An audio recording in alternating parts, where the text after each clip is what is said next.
Hi, I'm Tammy Hill Thomas from HUD headquarters in Washington, D.C. Excited to speak to the students at Kennesaw State University during this Homelessness Awareness Week. KSU has always been a pioneer in elevating the needs of their students, including those that don't have dorm rooms, that don't have housing, that need assistance. The Care Center has been amazing in bringing us together, bringing me every year from D.C. to ensure that we have experts in your presence. So I'm excited today to have the opportunity to speak to you, the amazing minds of the KSU students, about a topic that's very dear to me: domestic violence and homelessness. So domestic violence, let me first start by giving you what HUD's definition is, because we fund entities and service providers that help those fleeing. So let me tell you what qualifies as domestic violence according to HUD, okay? Domestic violence is fleeing or attempting to flee, domestic violence, dating violence, sexual assault, stalking, or other dangerous or life-threatening conditions that relate to a violence against an individual or their family member, including children. And it either has taken place within the individual's primary nighttime residence that could cause them to be afraid to go back home. They also should have no other housing options, lack of resources and support networks. And the reason that definition is so important is because we wanted to ensure here at HUD that we abide by VAWA. V-A-W-A. VAWA is the Violence Against Women's Act, a law. That's why assault is illegal. It's against the law. So if you're in a situation and you're hearing me, I want to first share, I am a victim of domestic violence. I publicly explained that. It wasn't by choice, but it was that day that I stood up and said, I got to get out of here. Something has to change. That changed my whole perspective. Why we at HUD fight so hard to get the services and the funding to our amazing domestic violence service providers. Now, first, let me tell you something.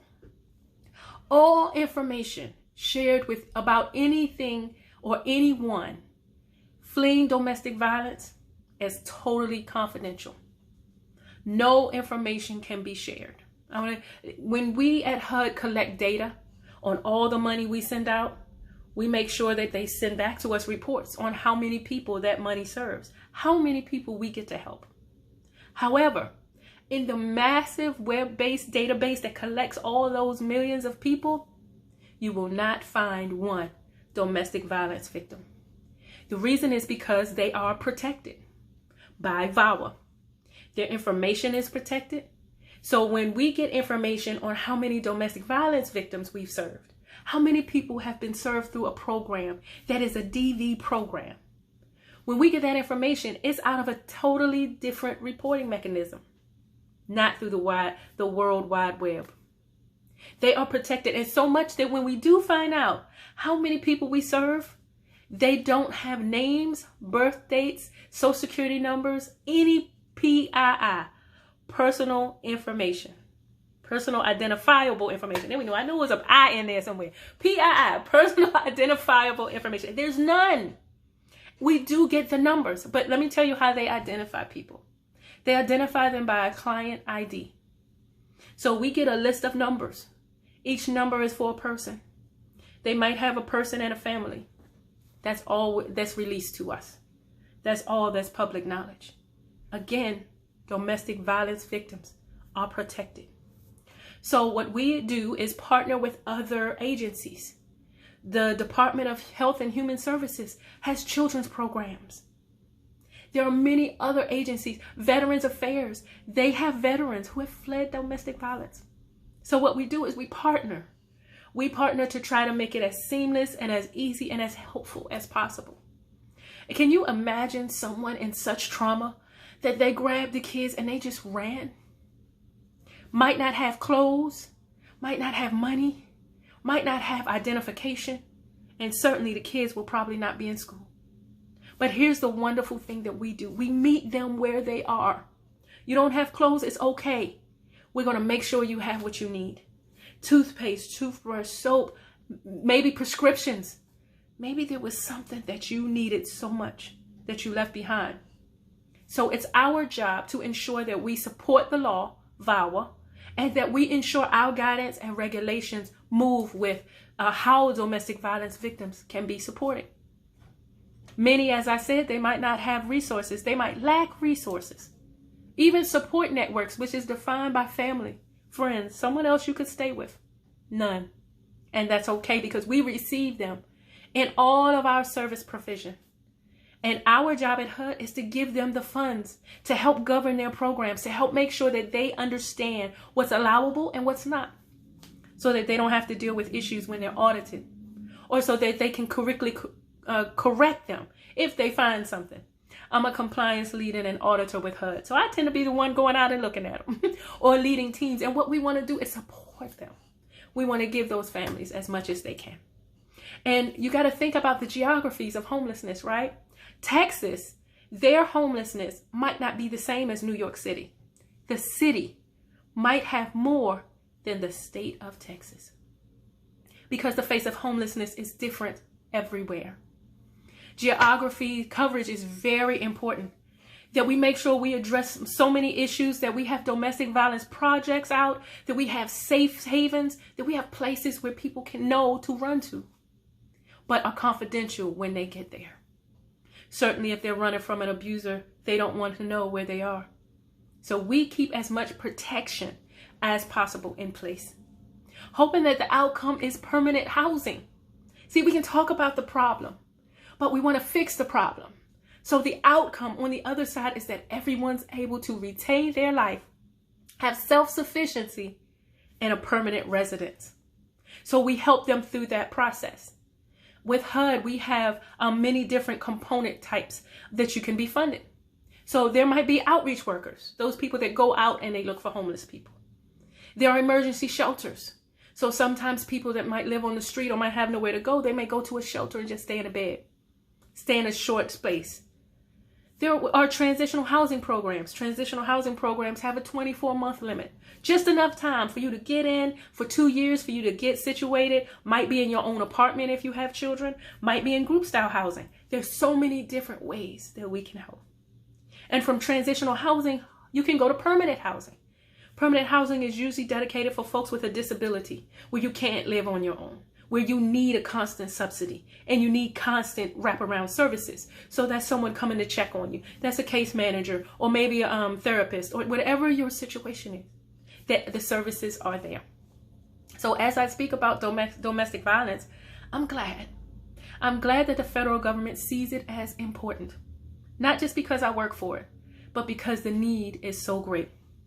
The project designs of many of our companies, many of our agencies, many of those who do the work, I mentioned House of Ruth, their design is stood for years. They're a national agency. They have House of Ruths all over because of their excellence, their experience, and their understanding of the law. And how people first is the best way to serve. So I thank you for allowing me to be with you today. I just wanted to remind you that there are so many ways you can give. I'm speaking to the next generation. You guys are going to decide whether I'm in a senior citizen home or not. You are the ones that's going to make the decision in what tomorrow looks like. Not just for you, not just for the upper class, for society at large, which includes homeless people, your homeless neighbors. Think about that. They just don't have a house. If they're sleeping on the bench by you, they're your neighbor. And all mankind deserves an opportunity. Can you imagine someone who had a great life, a great house, had a car and all of that, and then had to leave and flee because of a traumatic situation? So we take this very seriously. We write continuous guidance, and we will continue to provide technical assistance to all of those who feel like they can embark on assisting people who are in dating violence situations, who are stalked anyone who feels traumatized. Domestic violence is very real. I would ask and petition you, KSU family, that whatever your degree is in, use it for good. See, there's some things you can do right now to help the plight against homelessness, even domestic violence. Yes. See, right up the street from KSU is a mission where you can serve. They are known to give out food daily to whoever comes through their door. The mission is huge in the state. If you want to donate your time, you can volunteer. There are homeless service providers everywhere that just need a hand and a heart, someone who cares. And a lot of times you have a vast option of what you can do. It's just that we need the help. So you can donate your time. If you don't feel comfortable giving money to a homeless person, hear it from me. Don't. Do not give money to a homeless person if it makes you uncomfortable. It is not required of you. But there are so many ways you can donate.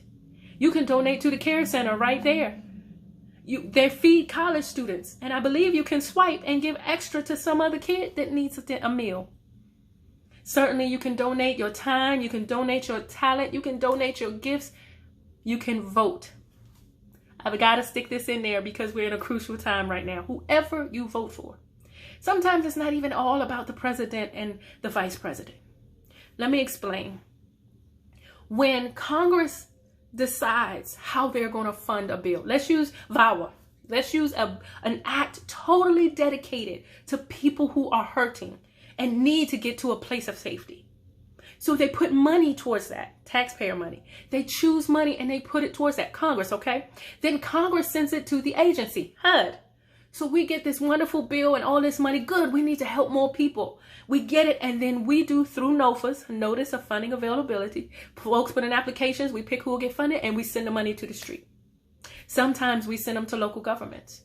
And if that's the case and a local government is getting it, then the local government has to decide who the money is going to go to. That's why voting for your local politicians is just as important as national. Your governor, they will make decisions. And then you go down to whoever's running your city, your mayor. So understand how your tax dollars play out and how you can help. Voting is just as important as paying your taxes, because you have the opportunity to choose who you believe would be best to take you into the next generation. I thank you so much for your time. I hope that the information I shared was phenomenal and helped you to see and understand I can do something. I can make a difference. And if you're watching this and you feel like you're in a traumatic situation, you're dealing with domestic violence, there is help. Please share the word. There is help. You don't have to accept it. It is against the law. Please seek a confidential, safe place. Maybe speak to someone in cares. Get what you need so that you can continue to be as amazing as you were born and designed to be.